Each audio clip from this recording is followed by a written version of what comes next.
Hello friends, दर्शनास kitchen में आप सबका स्वागत है। आगे हमने बनाई थी स्पॉन्ज केक।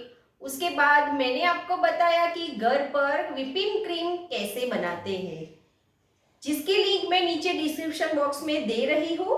और मैं अब बताने जा रही हूँ कि स्मूथ केक फ्रोस्टिंग कैसे करते हैं। तो फ्रेंड्स, वीडियो एंड तक जरूर देखना। सबसे पहले हमें ज़रूरत पड़ेगी ये से टर्निंग टेबल की। ये हमारी स्पॉन्ज तैयार है, देख सकते हो। इसके मैंने 2 लेयर में कट करके रख ली है। अब इसको कर लेंगे साइड पर और एक जो स्पॉन्ज है वो रखेंगे हमारे टर्निंग टेबल पर। अब इसके ऊपर हम अप्लाई करेंगे शुगर सिरप। शुगर सिरप आपको मिस नहीं करना है, ये कंपलसरी बहुत ज़रूरी है स्पॉन्ज को सॉफ्ट रखने के लिए। तो मैंने हाफ कटोरी पानी लेकर उसमें शुगर ऐड करके ये शुगर सिरप बना लिया है। इसको हम अच्छी तरह से स्पॉन्ज पर अप्लाई कर देंगे। शुगर सिरप लगाकर स्पॉन्ज को रेडी कर लिया है। अब इसके ऊपर हम ऐड करेंगे व्हिपिंग क्रीम, जो हमने पहले से ही पार्ट 1 में बनाकर रेडी की हुई है। अगर आपको इसकी लिंक चाहिए तो मैं नीचे डिस्क्रिप्शन बॉक्स में ऐड कर रही हूँ, वहाँ से आप देख सकते हो कि क्रीम कैसे बनाना है। अच्छी तरह से आपको जितनी क्वांटिटी में चाहिए उतनी क्वांटिटी में आप क्रीम को लगा सकते हो और इस तरह से हमें इसको फैला देना है। क्रीम को हमने इस तरह से इक्वल लेवल में लगाकर तैयार कर ली है। इसके ऊपर आप ऐड कर सकते हो चॉकलेट सिरप, या फिर ऐड कर सकते हो रोज शरबत, या तो फिर आप अपने फेवरेट बिस्किट के पीसीस भी ऐड कर सकते हो। मैं यहाँ पर ऐड कर रही हूँ मिक्स फ्रूट्स जाम। आप कोई भी फ्लेवर अपने पसंद के बीच में ऐड कर सकते हो, या तो फिर आप प्लेन भी रख सकते हो। इस तरह से मैंने सारे जाम को लगाकर रेडी कर लिया हुआ है। अब इसके ऊपर हम अप्लाई करेंगे हमारा दूसरा स्पॉन्ज।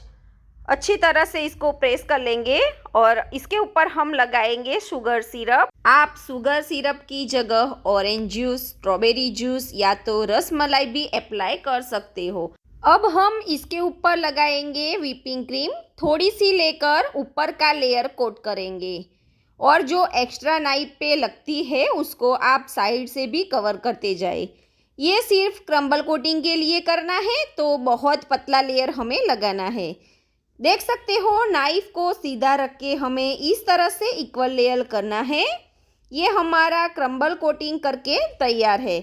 इसको हम रखेंगे फ्रिज में 3 से 4 घंटे के लिए। क्रम्बल कोटिंग के बाद केक को फ्रिज में रखना ज़रूरी है। 4 घंटे के बाद केक को हमने फ्रिज में से बाहर निकाल दिया है।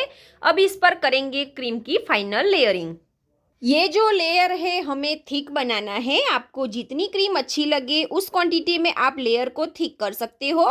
सबसे पहले क्रीम को लेकर ऊपर के लेयर में फैला देंगे, एक्स्ट्रा क्रीम को साइड में करते जाएंगे। आप अच्छी तरह से देखिए फ्रेंड्स, नाइफ को सीधा रख के क्रीम की लेयरिंग बनाते जाए। साइड में भी क्रीम लगाए और नाइफ से फैलाए। इस तरह सभी साइड पे लगा दीजिए। बाद में नाइफ को खड़ा रखकर हल्के हाथों से टर्निंग टेबल को घुमाते जाइए। आप नाइफ की जगह घर में पड़ी कोई भी फ्लैट चीज़ यूज़ कर सकते हो, या तो स्केल का भी यूज़ कर सकते हो। लास्ट में केक की राउंड साइड पे नाइफ लगाकर स्मूथ लेयर बना लीजिए।